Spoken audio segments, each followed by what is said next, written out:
Hola, Groucheros. Este libro que tenéis aquí presente se llama Miscelánea y es de Luisa Vázquez. Es de quien vamos a hablar hoy.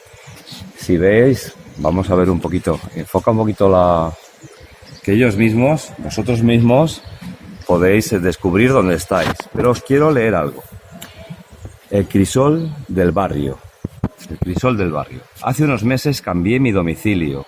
En el giro radical que quise darle a mi vida, me trasladé a una población completamente diferente a la que había sido mi casa desde muy pequeña. Llegar a un sitio nuevo, sola y sin conocer a nadie, no es fácil. Pero yo tengo una extraordinaria capacidad para absorber, adaptarme al medio sin necesidad de convivir con el resto con mis conciudadanos. ¿De qué estamos hablando? Estamos hablando de Gavà. Y aquí tenemos a la escritora de este libro, Luisa Vázquez, que está junto a mí. Hola, Luisa. Hola, Luis. Somos tocayos. Nos falta las gafitas de Groucho. Te meto el dedo aquí por el espíritu de Groucho, el humor de Groucho siempre es el que está presente en Relatos, la televisión y Groucho, que es con la que hago este tipo de conversaciones con escritores que, como yo, nos batimos el día a día en intentar que nuestras ideas tengan un huequecillo con nuevos lectores. Y vamos a intentar hablar un poco de tu texto narrativo. Miscelánea es una colección de 25 relatos unidos por un estilo muy especial de su autora Luisa Vázquez. Combina ambientaciones oníricas, referencias a grandes clásicos y un trasfondo social muy presente, porque de alguna manera la ficción es el mejor medio para comprender la realidad. Miscelánea es la primera publicación de la autora, un conjunto de píldoras para evadirse y disfrutar. Hemos estado hablando antes de comer un buen rato y me decía, bueno, pero es que es mi primera publicación, entonces yo no voy a hacer una biografía. Me he puesto con un lápiz y un papel y he tomado una serie de notas y hemos estado hablando de una serie de cosas por las cuales tú tienes una biografía como todo el mundo. ¿Quién eres? Sí, porque yo empecé a escribir en un blog que abrí hace como unos 4 años, y en el blog yo lo que explicaba era un poco las cosas que veía en mi día a día, noticias que veía en periódicos y tal, y hacía un poco un comentario desde mi punto de vista, que siempre es un punto de vista bastante ácido y bastante sarcástico. Entonces yo hacía comentarios sobre las cosas que veía a partir de ahí. Pero en un momento dado yo supongo que todos evolucionamos, como de niños como evolucionamos a mayores, de escritores evolucionamos empezando con una cosa y acabamos haciendo otra completamente diferente. Y yo siempre que hablaba contigo y te explicaba que siempre he tenido la idea de que al ser de ciencias la imaginación no era precisamente lo mío, pero un día escribí un cuento, que es el cuento que ahora mismo está en 39 saltos en el charco, este libro solidario. Un momento.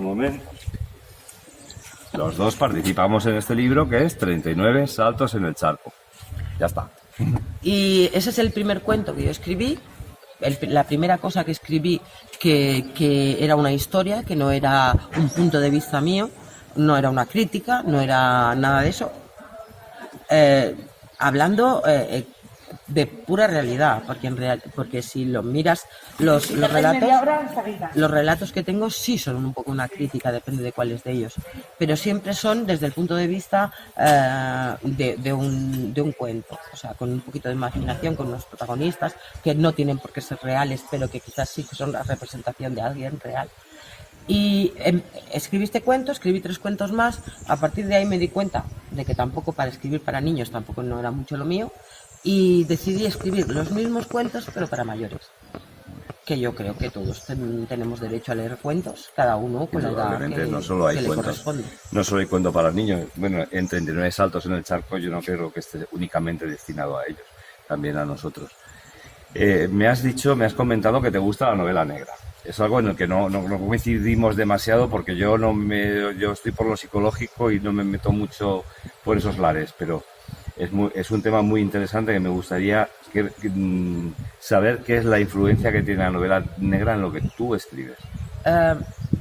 Cuando yo hago cuentos, en los cuentos que hay en el libro de ahora, en Miscelánea, los cuentos que hay que no tienen un trasfondo social, sino que son más bien historias que en principio son imaginadas nada más, tienen mucha influencia de la novela negra, porque siempre intentan ser cuentos de aquellos que te dejan un poco de mal sabor de boca, en el sentido de, ostras, pues no me esperaba ese final, pues siempre hay un asesino, siempre hay una víctima, siempre hay...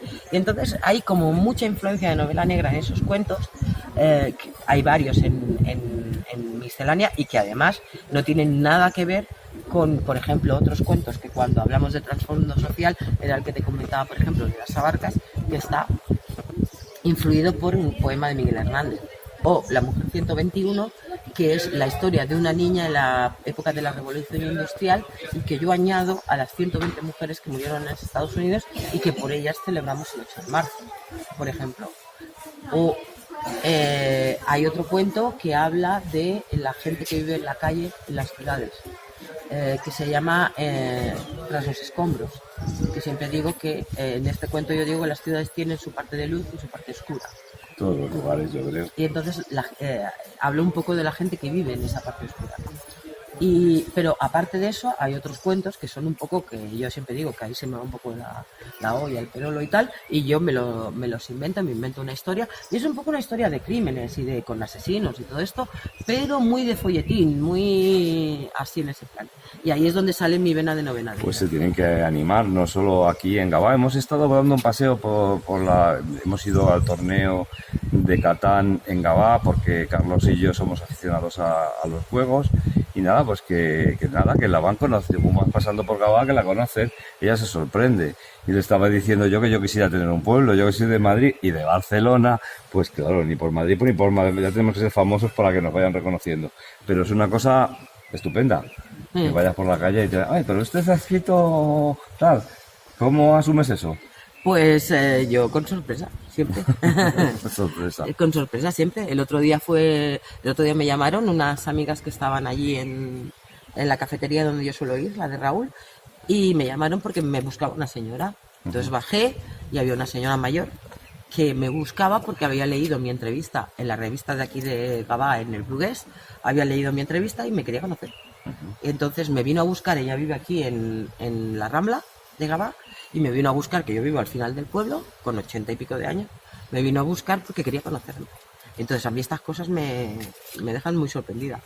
Otra cosa que vamos a reconocer a los groucheros, que es que normalmente lo que yo hago es redacto una serie de preguntas, se las mando al autor, y más o menos siempre, estábamos hablando el otro día, independiente. Y no somos amateurs, porque ya tenemos un bagaje ahí, lo que somos independientes, no escribimos como todo el mundo, y entonces que se animen a leernos.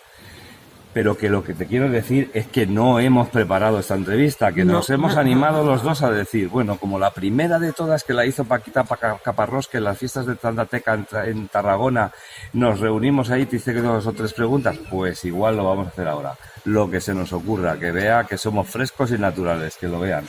Y eso hemos hecho los dos, es hablaros de Miscelánea desde esta perspectiva de a la brava, con lo que hemos hablado antes.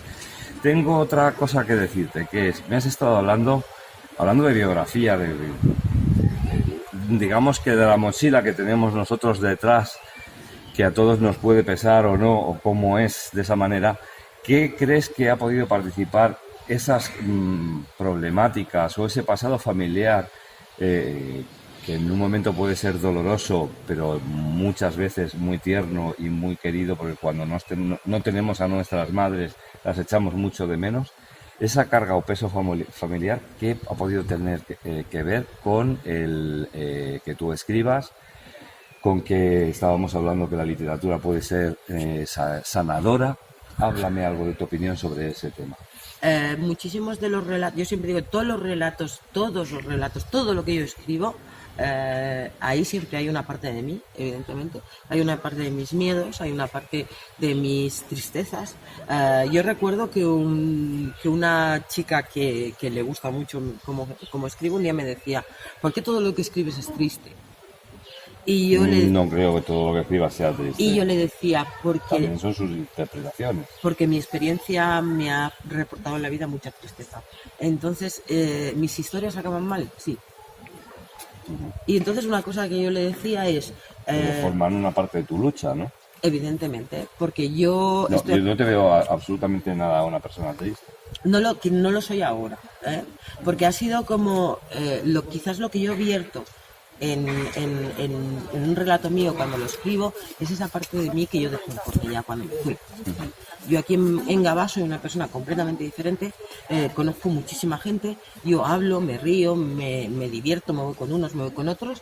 Yo en Cornellá no era así, pero es que la vida que yo llevo en Cornellá no es la que llevo ahora aquí. Bueno, tú me has contado, también forma parte de lo que tú quieras o no abrirte a los demás, en que se sepa qué es lo que te pasó o no, pero tienes un pasado pero que también te ha marcado también para bien en algunas cosas, ¿no? Sí, a ver, todo el mundo dice que lo que no te mata te hace más fuerte y al final a mí evidentemente que mi padre se suicidara cuando tenía 50 años, que mi madre a los 50 decidiera que ella era minusválida desde los 3 años, decidiera que ya no quería seguir llevando su casa y su familia y que yo me hiciera cargo de ella. Era lógico por su problema.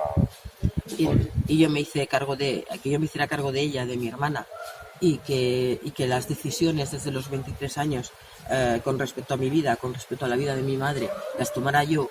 Eso te hace una persona fuerte, una persona decidida, una persona que no piensa las cosas 2 veces, pero que no por eso dejas de tener miedos. Lo que pasa es que los miedos están mucho más interiorizados. No te he querido preguntar de todo eso. Ha sido ella, ha sido espontánea, que todas estas cosas tan íntimas las has sacado, pero te agradezco que tengas la fuerza de apertura. Decir, aquí estoy yo. Yo aprendí a decir, hace 5 o 6 años aprendí a decir, mi padre se suicidó. Yo hasta ese momento, y mi padre hace 32 años que se suicidó, hasta hace 5 o 6 yo decía que murió de un infarto. Entonces a mí gente con la que hablé y tal me dijo, no es vergonzoso, porque inevitablemente la familia, los hijos de los suicidas siempre tenemos tendencia a tener una poca de vergüenza, como que si hubiera sido, siempre te sientes culpable de que le pase algo así, de que una persona a la que quieres mucho decida tomar un poco la calle del medio y hacer una cosa como esa, y siempre te sientes algo culpable y siempre ocultas, pero bueno, yo decidí que ya no ocultaba más. Vamos a ponérselo un poco difícil a Carlos, se va a acordar de nosotros porque vamos a hacer caminar un poco, que a ver, como sabemos en todas las entrevistas esto está grabado con móvil, porque son entrevistas pero de un canal de YouTube, que es Luis Benagulu, Espacio Literario, y Relatos La Televisión Groucho. Lo que pretendo es que venga con nosotros, ven con nosotros. Si sale un poco peor, es igual. Si esto es fresco y como la vida misma, es para enseñarles un poco el mercado, que me parece que es un edificio curioso. No es más que eso. Que un poquito hacia allá. Y el edificio de allá. Y aquí ya, si no ya, nos despedimos los dos. Y que te agradezco mucho. Nos conocemos ambos. El origen es por Aula de Escritores, porque en Aula de Escritores son pues una gente tan maja que no, lo que hacen es su negocio, pero nos ponen en contacto a los unos a los otros. Luego, a raíz de aquello, ha salido por Ana Escudero Canosa el libro de 39 saltos en el charco, y bueno, que es lo que pretendemos hacer los escritores independientes de hoy en día, colaborar unos con los otros, ¿a que sí?